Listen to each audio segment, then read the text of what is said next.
Hello and welcome to Bloke on the SBAM range. Yes, I'm here in Italy with SBAM Shooting and I'm lucky to have in front of me a magazine Lee-Enfield Mk.I, i.e. a long Lee, and then an SMLE Mk.III. And it's a perfect opportunity to show off some of the changes that were made after the Boer War, particularly in the sighting. Now I apologise for the noise, it's just how it is. I shall try and deal with it in post-processing as best I can, but it's just how it is. Right, anyway, magazine Lee-Enfield. So this particular one is 1900, so one of the late ones, and this has a very, very classic pre-Boer War style sighting system. The front sight is soldered onto the back. It is not adjustable in any way, and the rear sight is very much like a Martini Henry. It is a tangent sight when it's with the leaf down and goes from 100 to 500 yards, and then there's a ladder sight from 600 to, get the light in here, 1700 on there. There's an extra notch on the top for a bit further, and then we have a so-called Volley Sight, which goes from 1600 to a massive 2800 and is used looking through that aperture there at the front sight down there. And this, let's just say I'm shooting at a target on the level. It's not even a chin weld, and that's the sort of elevation we're looking at here. And remember, this isn't the pointy Spitzer modern ammunition we're talking about here. This is the sort of 2000-ish feet per second, 215 grain stuff. Now, various problems came out in the Boer War because previously the British Army had trained for fighting in lines, European style, almost Napoleonic style, a bit developed beyond that. The lines were more spread out, there was only one or two, skirmishing was a major deal. These rifles were batch sighted at the factory, as in only a certain number of each batch were tested, and it was found that on active service a lot of them were off, really off, and at 600 yards they were very off.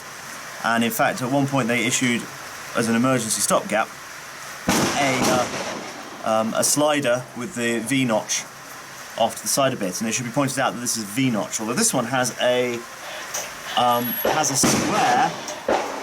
This one has a square front sight, but this one came out of a South African shooting club, so it's possible that that is a Bubba amendment, because the original would typically have been a barleycorn. Now, what the experience in the Boer War suggested was that individual marksmanship had to be improved, and in fact in the 1896 musketry regulations, all the exercises were kneeling or standing. It was all very much around fighting in lines. But when you've got an enemy armed with modern repeating rifles, as in model 1895 Mausers, taking cover, shooting prone, that's a bit suboptimal. And the British Army had to learn that lesson and then brought it into the rifle designs post-Boer War and into the musketry regulations in 1909. So there were several intermediate versions before we get to here, and there were also modifications of the magazine Lee-Enfields to charger loading Lee-Enfields, where they put a charger bridge on them, got rid of the dust cover, and they put better sights on them as well, protected front sights. The people like to go on about the Mauser being better, but in the Boer War it was 2-3 things. It fired for the era relatively flat flying cartridge, and by the Mark 7 era it's not flat flying at all, because it's still a relatively slow, relatively heavy bullet. But they were charger loading, and they were using them from behind cover, whereas the Brits, most of their fire was on command, volleys, single loading, present, fire, and then only at the final phase of an assault, in either direction, would we get magazine fire. So, whereas the Boers would bog off. So, the ultimate accumulation of that is here in the SMLE Mk.III. Now, if we start at the front, the first thing that's important to note is that the front sight is set into a dovetail and is adjustable. So each rifle is then individually sighted at the factory, and then there's the possibility to zero it to the soldier. And there's a number of front sight heights. This one is a minus 0.045 thou, so it's slightly shorter than standard. And this means that, and also because the wood influences the stocking up, we're not free floated. These barrels are not heavy enough to shoot well free floated. So under here, there's all sorts of cleverness to make a light barrel shoot straight. So as the influence of the wood over time changes on the rifle, the front sight can be exchanged for a higher or lower one, can be moved left and right. This one's beautifully sighted, because yesterday we had this out and we were bringing a 9-inch gong at 300 meters with it. It's bang on. This one's been beautifully staked in place, but soldiers were not to do this themselves, it was an armourer's job. So I have the last power 303 round that we have for the entire weekend.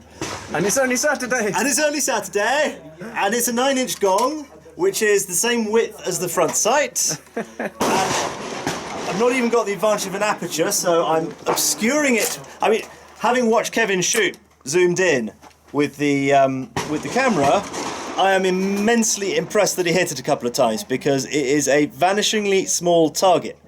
So I'm going to suggest to Kev that he zooms in, puts his elbows on the table and zooms in. Alright, so let's give it a go. Let's get right up there. And then I'm going to embarrass myself. Oh, I hate shooting off benches. Oh, it's got a good zoom, this is. Hard to keep straight. Right, let me know when you're on. I am on, mate. Oh, mate. You could not do better than that. Last round of the day, of the entire weekend, that was the last 303. And he hit. He's a professionist. Luckily, when you say I should stop now, you have no choice. Keep that one. Keep it. Take it home. Frame it. The other interesting thing is at the back.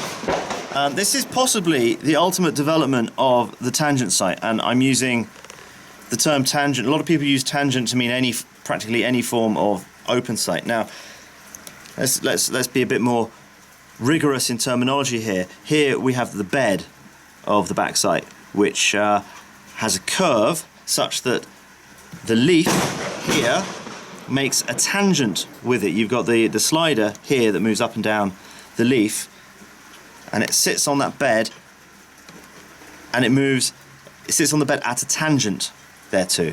And here we're sighted from, well, it's marked from 200, you can go a bit lower, up to 2,000 meters, and we're still retaining the long-range dial sight on the side.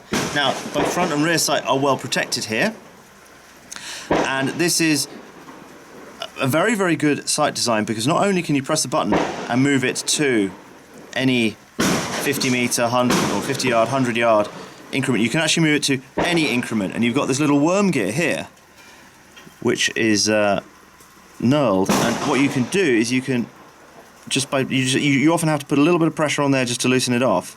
You can make extremely fine adjustments, and just watch how I can just crank this down by increments of I was counting it, it's about 12, roughly 10-12 increments if you're counting the little notches there.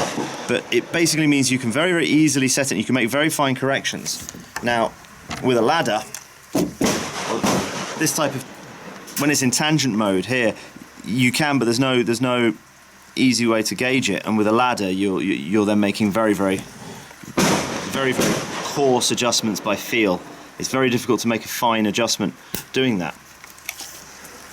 The other thing they added, and they had it on the earlier SMLEs, the Mark 1s, they had it on the charger loading Lee-Enfields when these were converted, the long ones were converted, is a wind gauge here. This moves, it's reasonably coarse notches, but what's interesting here is not so much its existence, but the doctrine.